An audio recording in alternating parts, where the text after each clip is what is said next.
Hey guys, welcome back. I had to take a little week intermission in between recording the first section and the second half. So after we come back, Cody is congratulating Aurora. Congratulations, you've got a boyfriend. He asks her why Brody didn't ask him. And of course, Robin's like, well, that's weird. Like, he's not going to ask you if he can be her boyfriend. He's like, I know, I'm just kidding. Again, it's just shocking to me how he is making everything about him. He just turns everything into the Cody show. So he says, come here, give me a hug. And he gives Aurora a big hug. Then Robin starts talking about how in our church, in our culture, it's absolutely normal if a guy would ask a dad if he could date his daughter.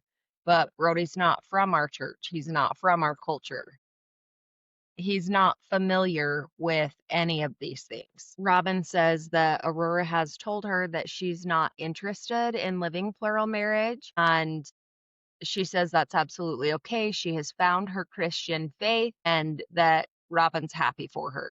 Then Cody says, Aurora has specifically asked me to protect her in these situations.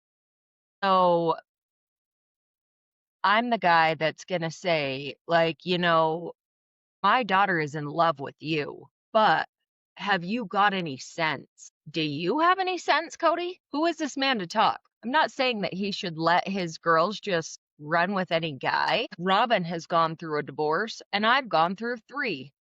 So we're probably going to be pretty discriminating. You should have discriminated against yourself, bud. You should have a little bit of self-awareness, don't you think? Because he knows what can happen if it goes wrong. I think he's such a jackass. I honestly want to punch him in the face. And I know I say that a lot in these episodes, and it's so true. I want to punch him in the face. Now we're back in North Carolina. And again, we've got Janelle and Christine's family together. They've got most of their kids and grandkids, and they are about to decorate cookies. Now we're in a bonus scene, and Janelle says, here, and hands Maddie a bag of sugar and tells them that they're supposed to roll the cookies in the sugar. Maddie's like, I'm not giving my kids that rolled in sugar. No, thank you. Christine says Maddie's really concerned about what her kids put in their body. McKelty's like, Maddie, it's one day.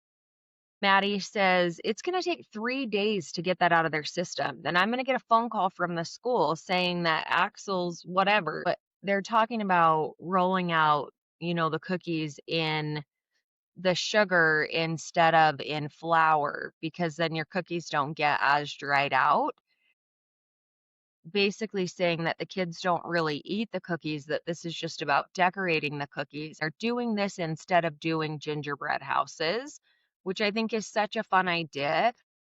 I haven't really had that tradition of decorating cookies with my kids, although we have done it a few times. We generally do gingerbread houses every year. I think I'm going to try decorating cookies with my kids. I think this looks like a lot of fun, and it's cute the way that they're making the angels and the snowman and the trees, and then they're home making the frosting. I went to the store with my second youngest daughter and my niece the other night. My daughter wanted to get a box of little circle sugar cookies and wanted to decorate cookies with her cousin.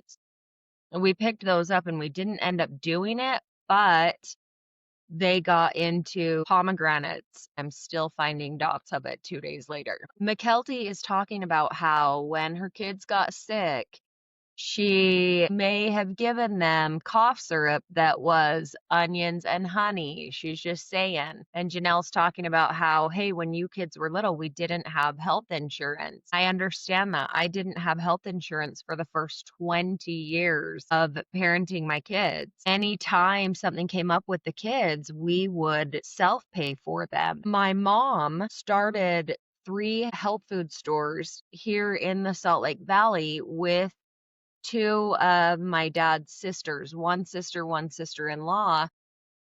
They've been really successful here in the valley. My mom has helped a lot of people with her knowledge. We would cut up a whole onion, cut up a whole clove of garlic, put them in a glass bowl, and then pour honey over the top of it, put saran wrap over the top of that, and let it sit overnight on the counter. And the juice that comes out of that is really good cough syrup. It works really well. And most of the time, most kids love it. Janelle is talking about how sometimes over the years, she would have health insurance through her work. She could only insure her kids. And that sometimes when Cody had health insurance, he could only insure Mary's kid. Janelle says that the government in Utah had very strict rules in place. So if you were a plural family applying for health insurance, you were almost definitely going to get denied because of how strict they were with the rules against polygamous people. They're showing the little kids decorating these cookies. Christine says, it's gonna be a mess. It's gonna be chaos. I'm just here for the fun. And I love it. These kids are so cute. It's so fun watching these guys come together as a family. This is what we want, TLC. Stop pissing us off every day that we watch the show with so much Cody and Robin. Give us Janelle. Give us Christine. Give us Mary and Jen. Give us these kids and grandkids. This is what we want to see. Show us what life after polygamy and narcissism is like. Maddie says to here, we have little tiny balls, and McKelty says, I love little tiny balls. Maddie says, I could tell just by looking at you. I love the camaraderie. I love the trash talking. It really is what the holidays are about. I can't even grasp that Thanksgiving is in 2 weeks. I have court next week with my ex-husband and Thanksgiving, which I don't have any plans for. My adult children have told me that they are not coming home. I have my 2 little children, and I think my mom is going to Melanie and Corey's house. I don't have any plans for Thanksgiving. The last 10, 12 years, our family tradition has been to take my kids to the movies, and I took them last year on my own. And the year before, I believe, no, I didn't the year before. I was so sick on Thanksgiving. I laid in bed and hallucinated all day. I fevered. I was so sick. I'm sure I had COVID. It was worse than the flu. I finally got to the point where I got to a moment of clarity and I had to tell myself, you are going to end up in an ambulance. Get up, get something.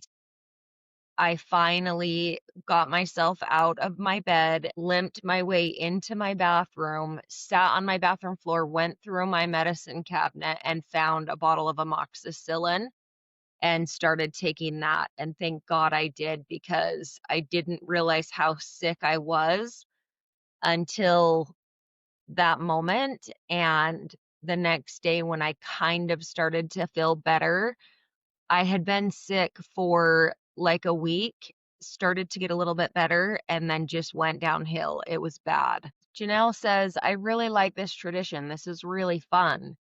Caleb says, well, now you'll have it next year. Maddie says, I feel like we did this though. And so Janelle's explaining that Robin did it the Saturday after Thanksgiving. That was like Robin's tradition. But now that they are past the initial devastation of Garrison's passing, they are settling into the lives that they have. They can start to pick, what are their lives going to look like? What traditions do they want to make as this new family unit? And I love this for them. Mary says she always decorated her house Thanksgiving weekend. My little girls have asked me to please decorate. Can we please decorate? They wanted to decorate right after Halloween. I was going to let them, and then I told them no. Our lives have been so incredibly crazy the last 3.5 weeks that I don't have it in me to do that project right now.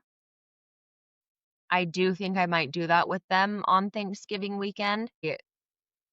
Second daughter, her birthday is Black Friday. Depending on what that looks like for her birthday, maybe we'll do some family Christmas decorating and a movie. and decorate cookies or something. That would be a lot of fun. I'm going to have to come up with something because someone has had me running in circles. Several someones have, and it has not been fun. And I came back from my trip to Oregon. I know not all of you have watched my life update, and that is okay. I went on a trip to Oregon. I drove from here to Kuna, Idaho, which is just outside of Boise.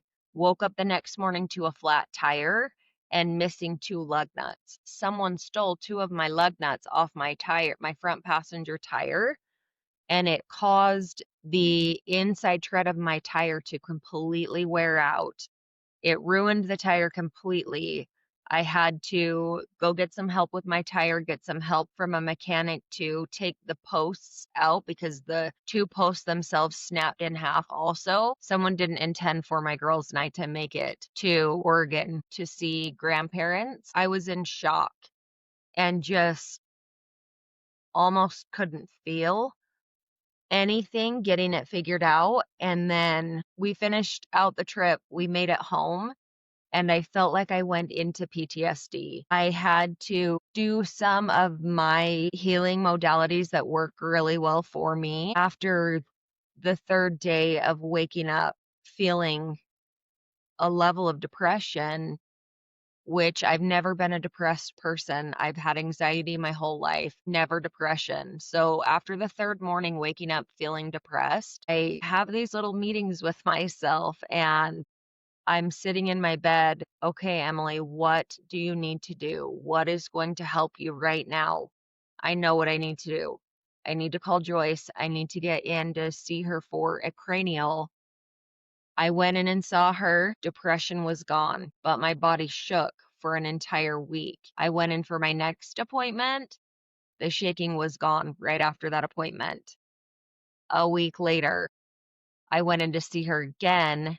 This was 2 days ago, and I left that appointment feeling joy, feeling happiness. It's fascinating to me how craniosacral work helps me personally.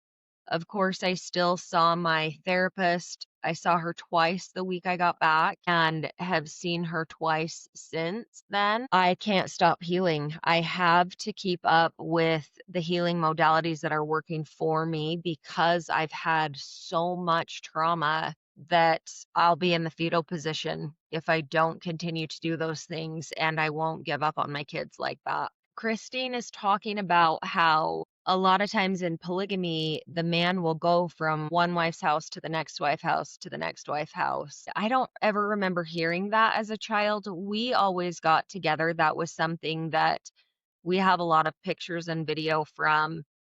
All of my dad's wives, all of us kids, we would all get together. We would get matching pajamas on Christmas Eve. That is a tradition that I think most of my siblings have carried through with my nieces and nephews. So my older sister Melanie and her husband Corey, they host Christmas Eve. We will go out to their house for Christmas Eve. We'll have a ton of food.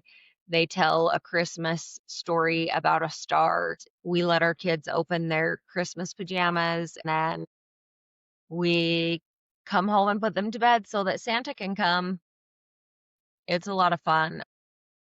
Love the holidays. I wasn't looking forward to them this year. Once I got past Halloween and I got past this bout of PTSD, I am really excited for them now. So Caleb's asking the little kids, he says, Edie, you put out carrots on Christmas Eve. Who are they for? She sits there and says, reindeer. You put out cookies, and who are they for? Santa. So it's really cute.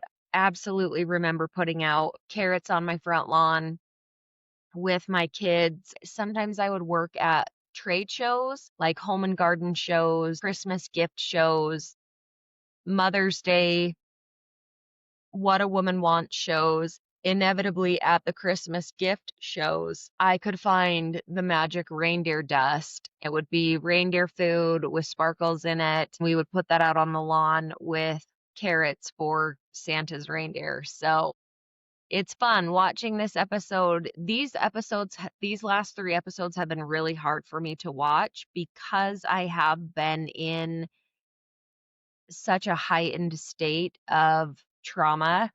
They have really upset me. I've had to have a little meeting with myself and be okay with not filming these and not getting anything out on my channel for the last couple of weeks.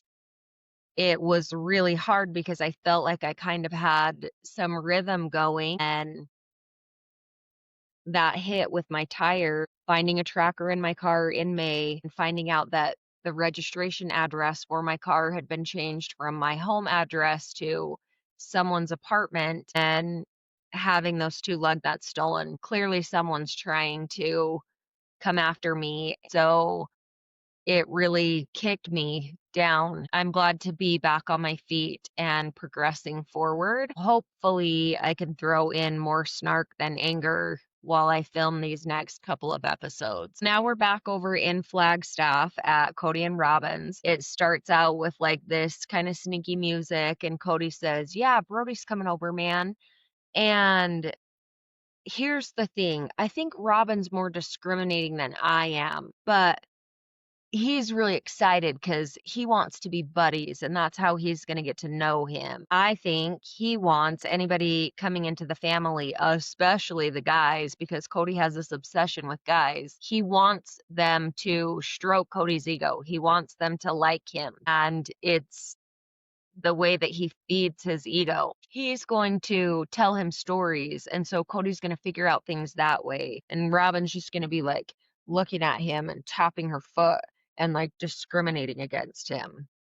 He's such an asshole to women. He has the highest pedestal for himself. It's hilarious for what a dirtbag he is. Aurora is standing at the kitchen sink, like washing dishes. Robin comes over and she starts messing with her and like, "I just want to know how you're doing. Are you nervous?" Of course, because Cody can't ever stay on topic, he's like, "I get nervous when I come home from a trip." And Robin's explaining how Aurora gets really nervous and she's really excited to have Brody come over. So, of course, Cody keeps talking about him and Robin. And then she says, "You're funny. Every time we talk about her romance, you start talking about ours." Cody says, "'Cause I'm relating. Why can't you give your daughter the spotlight for 5 seconds?" He literally can't even pause for 5 seconds and let Aurora have the floor. He turns it all into him and Robin talk every second. Yeah, this is pretty big because Brody is coming over so that they can decorate the Christmas tree. Robin's like, "Do I see a light?" looking out the window. Aurora like finishes up this pan she's washing, sets it down, and then turns around and starts to run towards the front door. And Cody's like, "She's running." Okay, now we are in New York with Jen and Mary, and they show Central Park, the ice skating rink, and they're at a Christmas village. Everything's beautiful. It's all decorated for Christmas and it's magic. So Mary says it's really unfortunate that it's raining and snowing because she really wanted to go ice skating, but they have stumbled across the cutest little experience ever. Mary is guiding Jen back to this big ball pit and it's full of white balls, these two and their jokes. Mary says, "We really just came across this giant ball pit. This is a great alternative to ice skating." Jen says, "Pearlescent, maybe?" Of course, these two are going to have jokes for days about this giant ball pit. Mary says, "I'm just like, there's a whole bunch of balls. Let's do it." So they hop in this giant ball pit. They're spinning each other around. They're totally pretending like they're ice skating. It is really cute. Then Jen starts talking about how when she first met Mary, she realized that she hadn't been anywhere. She hadn't gone anywhere on vacation. And Mary was going through a lot. And Jen was telling her, "You need to just get away. You need to just get away. You need to go do something for you. Go to Lake Havasu." Lake Havasu is right outside of Las Vegas. Mary says, "I don't travel by myself." And says, "What?" "Yes, yeah, you do. Just go, just go, just go." So she said, Jen says that she was trying to get her to stay for 3 or 4 nights.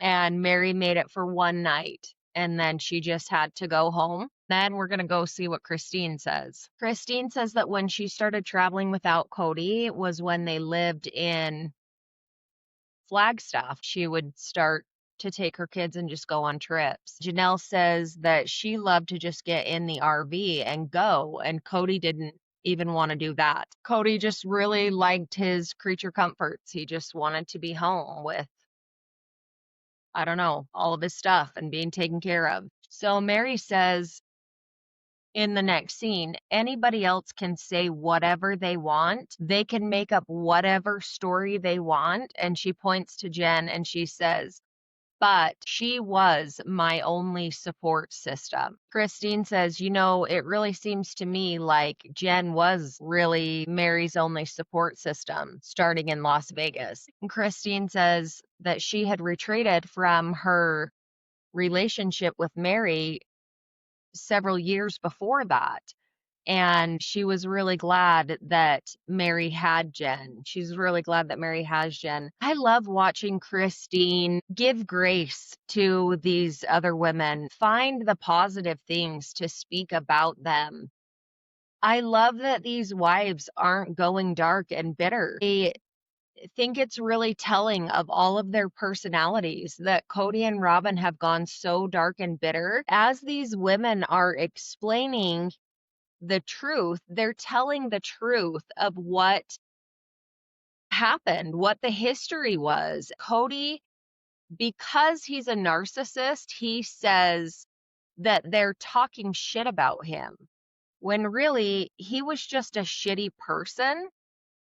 So it sounds like shit. They're not. They're not being dark and twisted and negative. They're really just explaining the things that happened. Jen tells Mary that she wanted her to be you. And whenever you get empowered, then you have the ability to be you. I remember when my oldest daughter, who is 30 now, she was about 14 and we were living in Boise. So I would have been 27. She was on a semi-competition cheerleading team. One of the girls from the comp team above her, one of the cute little flyers, had unfortunately fallen and broken her ankle and couldn't fly. And my daughter learned really quickly. She could pick up routines really quickly.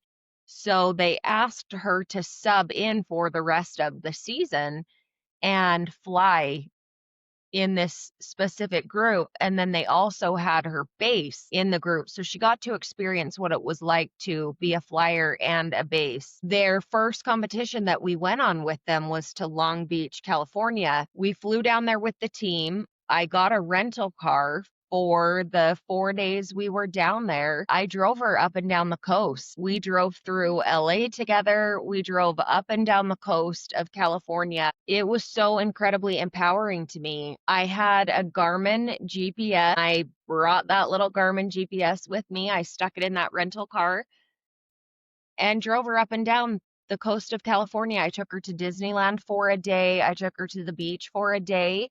We had the best time. It was really such a good trip, and it was incredibly empowering for me. I had been taking trips back and forth from Idaho to Salt Lake. I would go by myself all the time. Taking her on this trip showed me that I could take my kids out of town. We could go on vacations together and we could have a good time. We didn't have to wait around for it to be convenient for someone else. We could go do it without them. Oh, Mary says that whenever she travels, she changes the location on her dating apps. She wants to check out the guys at whatever location she's at.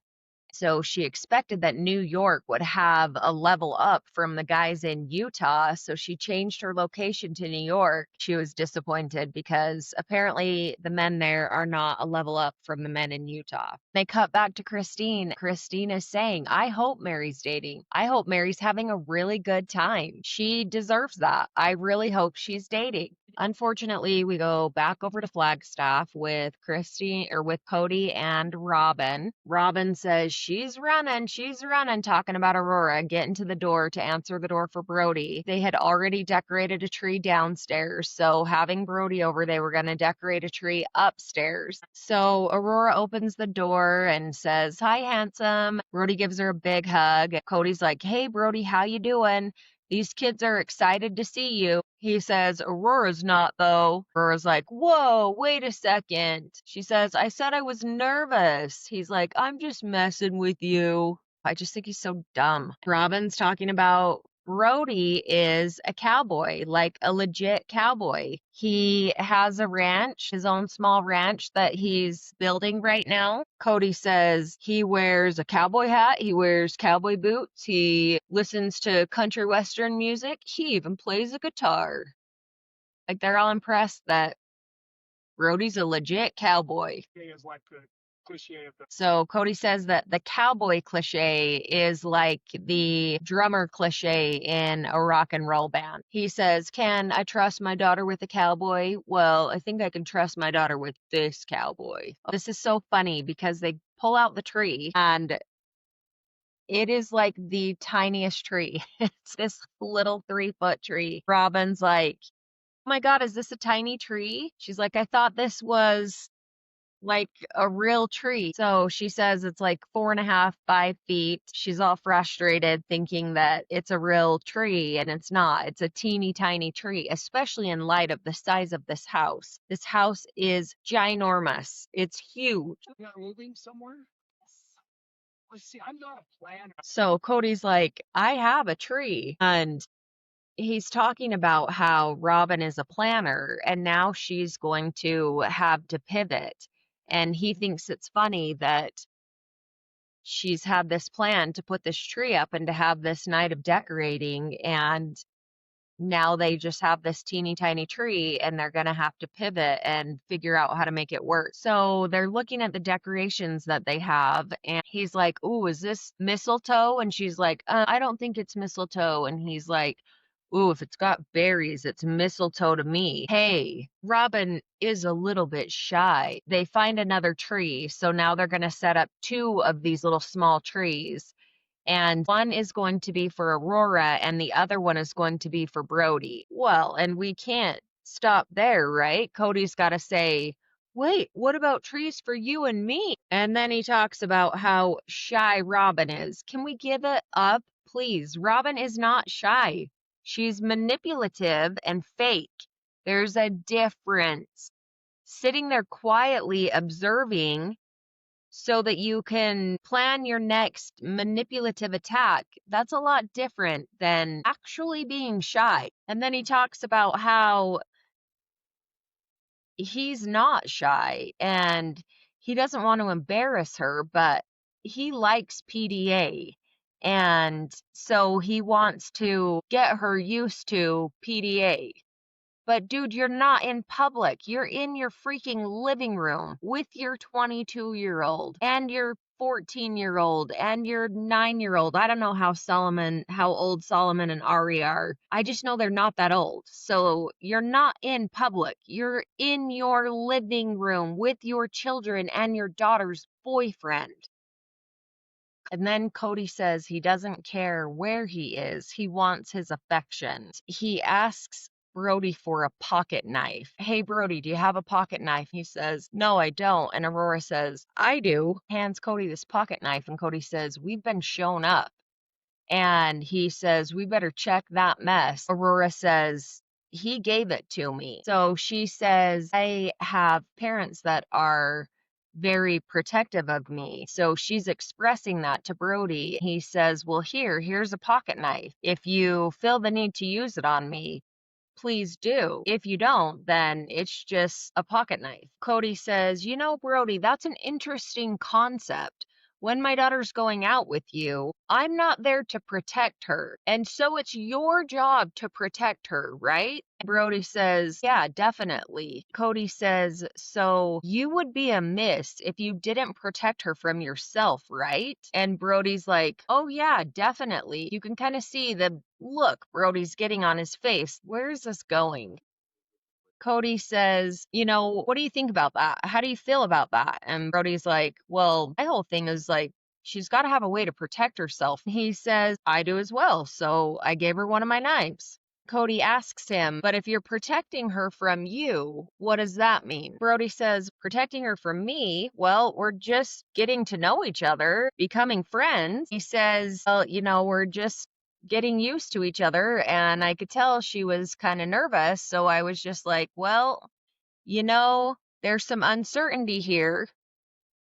So I just figured I'd give her a knife and make her feel good. Brody's not picking up what Cody's putting down. Cody starts laughing at him. Here, yeah, use this on me. Cut to Cody couch scene. Wait for the jackass update. So he's just constantly reminding Aurora and Brody to take care around each other because he doesn't want his kids fooling around. Cody says it's impossible to get to know each other in a nature that's romantic without the possibility of getting hurt. When you get vulnerability, that's when you're willing to take that chance, right? Right? And Brody's like, yeah, yeah. Cody says, say to these young men always, your job is to protect my daughter, even from yourself. When you're just dating, you're kissing another man's wife until she's your wife. But until then, you're kissing another man's wife. What the fuck? Wow, really? What? Who is she? Is she not Aurora? Is she not a woman? Does she not get a say in this? If she doesn't become your wife, you're kissing another man's wife. This is the crazy patriarchy bullshit that you get drilled into your head when you're raised into this cult. You have no autonomy. So you grow up thinking that your body isn't your body. Your body doesn't belong to you. This is the reason that he believes in chastity. It's like, don't take something away from them that doesn't belong to you. Not away from Aurora. He's saying, don't take something away from Aurora's husband if it doesn't belong to you. If you're not going to be Aurora's husband, don't take her chastity because it doesn't belong to you. It belongs to her husband. I can feel my blood boiling. I can remember the conversations and the talks and the bullshit that just gets shoved down your throat. How about you mind your own fucking business? She is a 22-year-old woman. She has the ability to give consent for her body, her autonomy, not her husband's. She is a woman, her own woman. This shit is bizarre. He says, when you're protecting a girl, like I want to protect Robin, I'm trying to protect her from being hurt by me. Yeah, because you're a freaking predator, Cody. He says, if you love my daughter, then you'll love her as much as I loved her mother. I kept my hands off of her until we were married. Did you, Cody? Did you? Because how about the fucking oil painting that hangs in your office that we get to see in almost every episode now? The one of the two of you leaned on your little sports car that is a father to 13 children you shouldn't even have owned, except that you're a selfish bastard. I mean, we're older. I had an outlet. Holy shit, this dude is crazy. I was living with my wives. So now his wives are just an outlet for him. So he gets to go out on dates with his little diesel jeans model, and she can get him all hot and bothered, and then he can go home and he can use his wives as an outlet. He is such a fucking pig. This is so disgusting. He is speaking this on TV, and his children watch the show. Are you for real? This is so disgusting. So now he's talking about Aurora's autonomy as if it's not her autonomy. And he's talking about his OG3 wives and how they were an outlet to him. No wonder he spills so much shit out of his mouth, because if he's thinking this way, he is the typical patriarchal society man, whore, pig. They didn't have a real physical connection until they were married. Why do they both have to keep trying to shove this down the audience's throat? Probably because it's a lie. Probably because it's not what happened. I'm sure the two of them broke code early on. Aurora says she just thinks it's funny because after a while, she can tell that her dad's talking about chastity, kind of. She says, and I can tell it's clear that Brody's thinking about tactics. I'm trained in mixed martial arts. I know how to use knives. She's good, sir. Then he says that he thinks the best kinds of relationships are the ones that you're so cool with each other that if you don't keep dating, that you can stay friends.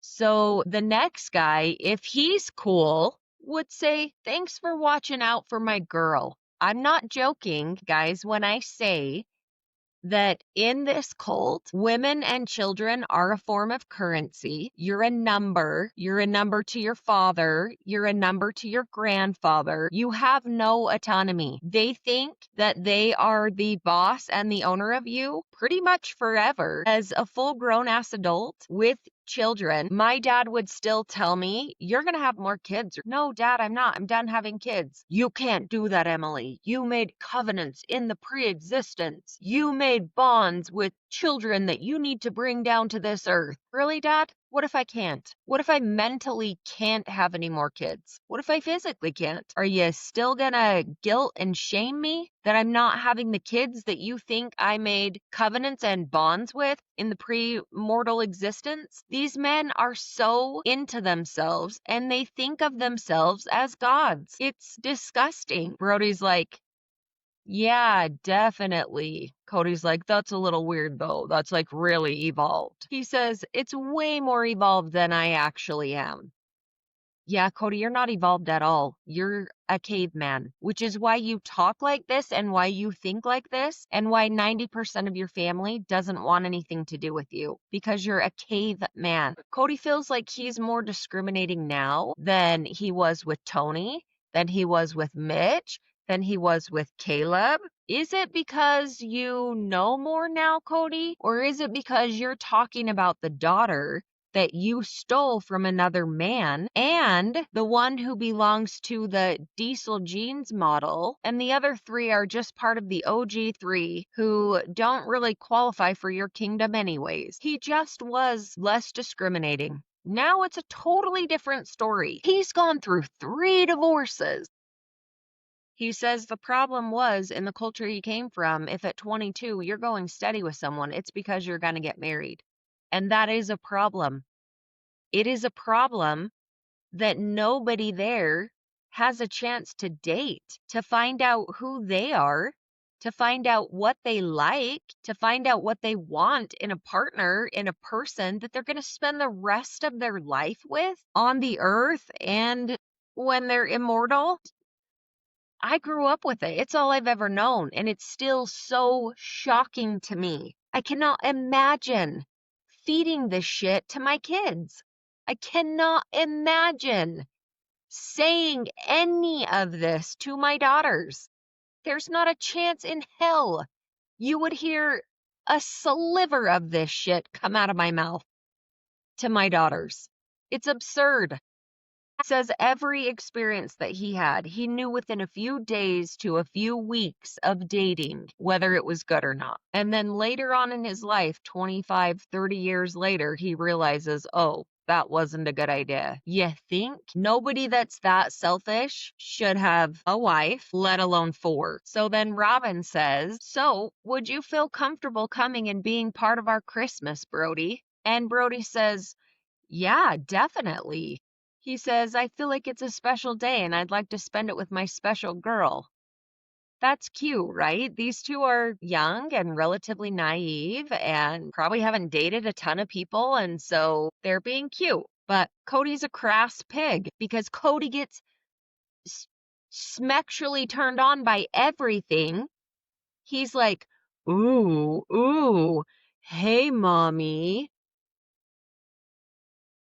He says, "Hey, you want to spend Christmas with a special guy? 'Cause I think you're a special girl."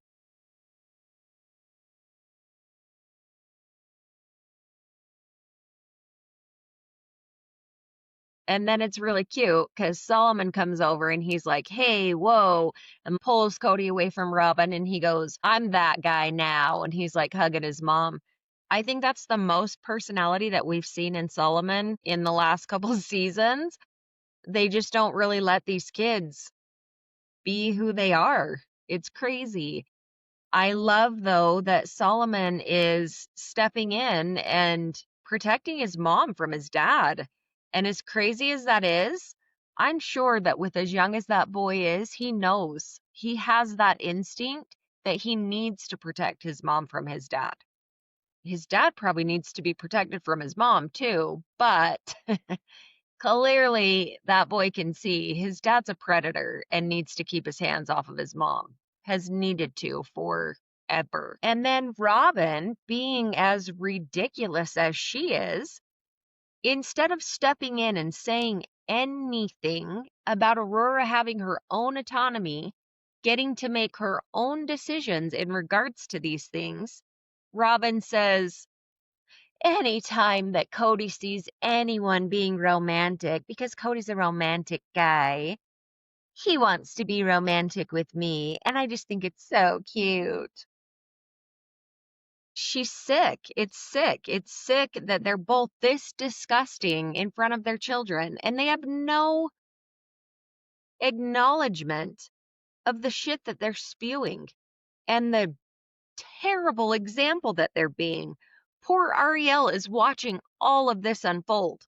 Hopefully, Aurora isn't taking any of this advice. And if anything, she's getting it from the pastor at her church and not these two. You cannot trust what's coming out of their mouths as they've been raised in this cult. And Robin would like to still be in the cult. And Cody's only out of the cult because the other wives left. Whew, this has my blood boiling right now. This has me so hot. I am shocked. This bothers me so much. And I think because of my own personal experience growing up with this. And then we get Robin's, "I'm just having to untrain myself." And Cody's like, "She's careful for so many years. She had to be like, careful, don't show the world that we've got this thing."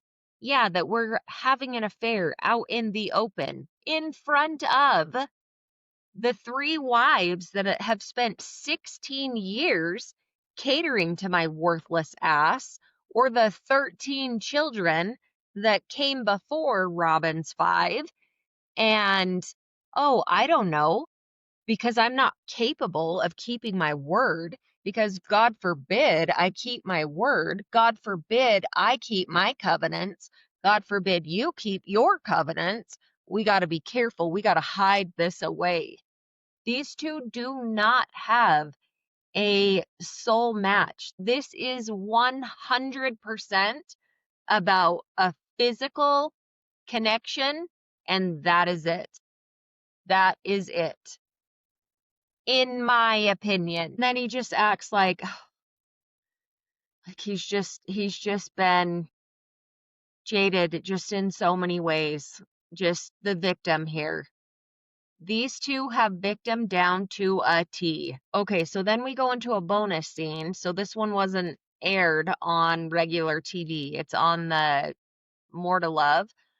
And so they show that they're putting a cowboy hat on the one tree. So one tree is the Brody tree and the other tree is the Aurora tree. He says, now we've got a cowboy room and cowboy Christmas trees. We just need to get out our cowboy art. And then it goes to Robin on the couch talking about how they love to go to art galleries and museums, and how does this woman make the most asinine facial expressions while she talks about shit she knows nothing about.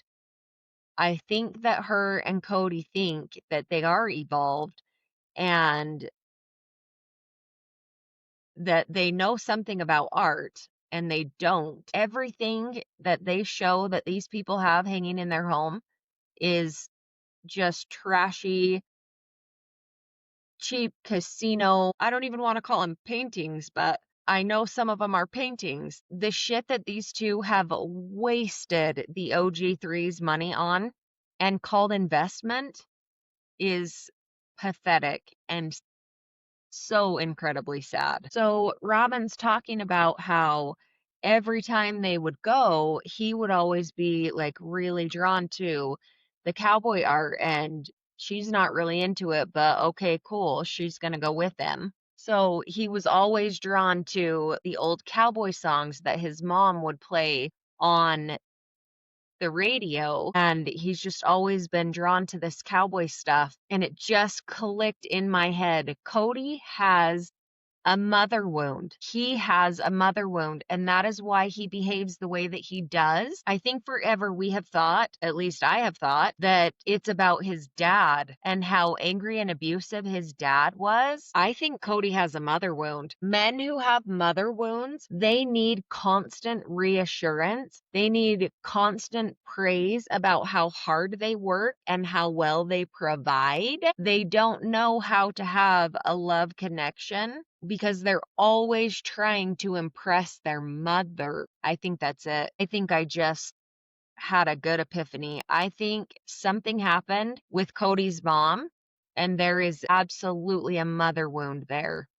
And that is part of his narcissism, is his need to impress his mom, and he's trying to do that through his wives. And I'll bet Robin reminds him the most of his mom, and that's why he's so drawn to her. It's not even about her and him having that bond in the loving soul connection way. It's that these two are trauma bonded to each other, in my opinion. She's just talking about how much he loves all of this cowboy stuff and how he loves all of this westerns, and she's like, he was a ranch kid. She's started decorating the room in the last house in a Western theme. She's decorating this for him, and he's like, "Oh, this is a nod to my dad." She's like, "No, it ain't. This is a nod to you." Cody is the furthest thing from a cowboy. That is one of the funniest things I think I've heard Robin say. He says, "Oh, yeah, Robin's really indulged me. And one year for my birthday, she got me a big bronze, and I'm sure she got it really inexpensively, but it's like a Remington." Brody's like, "Cool." Aurora's just like, "My life." Robin says, "I thought it was more of a real one, but it's like a high quality replica." They're sick. They're sick and wrong. They're so ridiculous. They have no idea what matters in life. Not a clue. They're completely clueless. They think people care about this stuff, and they don't. Poor Aurora and Brody. These poor kids, you can see their faces. They just don't want to be there. They don't want to be doing this, and yet they're stuck. They're like trapped in this situation. There's nothing they can do. Oh, I hope at some point Brianna gets away. I really do. I hope Aurora gets away. I hope that these girls have a chance to have a real life. I hope Solomon and Ari get away. I hope they have the ability to have a relationship with their siblings and to get to know and see the OG moms again at some point and really just get to experience some normalcy outside of the clutches of these two narcissists who both desperately want the attention to be on themselves, and yet neither one of them's really going to give that to the other. Robin's going to give it to Cody because Cody's her best customer. Then Cody starts talking about how nostalgic this is, and he wants to go back to Cody, Wyoming and go to the Buffalo Bill Historic Museum, and it's been too much. I have the exhausted from narcissism giggles, and I can't take it anymore. It's too much. These two are too much. He says that Buffalo Bill is like his namesake in a way, and yeah, it's nostalgic for him. He says, but I'm not a cowboy. And Robin thinks that I am. I think Robin's blowing smoke up your ass, Cody, so that you'll do whatever she wants you to do for her. That's what I think. And then Robin's like, let's go have some eggnog. Cody says, I believe that Aurora is dating with intention. Do you think? He believes Aurora is dating with intention, and if she already knew that she wasn't going to marry Brody, that she would be out of the relationship. And then he says, marriage is a contract. Okay, please explain this to us, Cody. How is marriage a contract? Maybe sometimes marriage is a contract. I don't think you should be teaching your kids that marriage is a contract. That seems like an absurd idea. He says, if you find a deal breaker, you gotta get out. But why don't you find the deal breakers before you get into marriage? How funny is it that he's teaching his kids that marriage is a contract, and Christine is teaching her kids about magic and love and being treated kindly and fairly, and even in the contracts that he made with the OG3, he couldn't even keep those contracts. He broke those contracts a long, long time ago. So then we go back to North Carolina, and Janelle is talking about how glad she is that they did this, that it's time that they start establishing their own traditions, however that morphs, whatever that ends up looking like for them. Christine says, I just like all the family, and I don't care if it's even on Christmas Day. I just like the whole season. And I totally agree with that with Christine. I love the season, and I think I could totally celebrate Christmas on a different day from Christmas. And as long as you get together with the family and you get that time, that's the most important thing in my mind. She's so cute. She says, whenever the kids come over, it's Christmas.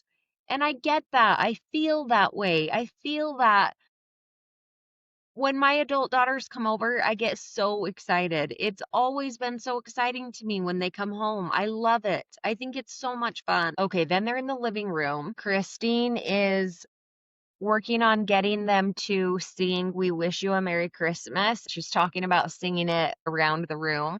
Like one person starts and then the next person starts. And so it's just got kind of this staggered delay, and she starts singing it and nobody starts to sing it after her. She's going to get everybody in the living room to where they're each on cue doing their point in the song. And I just love how she gets so into these things. I don't know, guys, hate me for it. I don't know. I love Christine. I think she is so cute.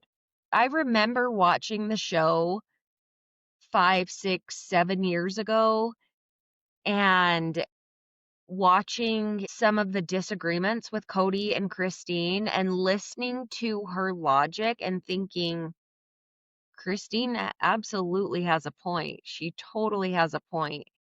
Cody's like, she's just selfish. She just thinks she needs more than any of my other wives need. And no, dude, she just wants to have a little bit of fairness, some equality. She doesn't want to be the basement wife forever. So they're singing We Wish You a Merry Christmas. And then they do their round of the song, and Janelle says, awesome, now we can go and eat. And Christine says, Happy Christmas. I just love the way she says Happy Christmas. Then she's on the couch and she says, I wish that Cody had a better relationship with his children. I agree with her. I think every mom wants their children to have a relationship with their dad. And it's devastating as a mother to know that you have born children to a man that cannot maintain a relationship with them. It's devastating. It really, truly is. I know as a child who doesn't have a relationship with her father, I know the pain of that. And all my kids' lives, I have wanted them to have a relationship with their dad. And it breaks my heart that my kids don't have a good relationship with their dad. 2 of my 3 adult daughters don't really have a relationship with him at all. And it's devastating. It breaks my heart. wish it were different. And I don't blame my kids. They have to make those choices. I had to make the choice for myself.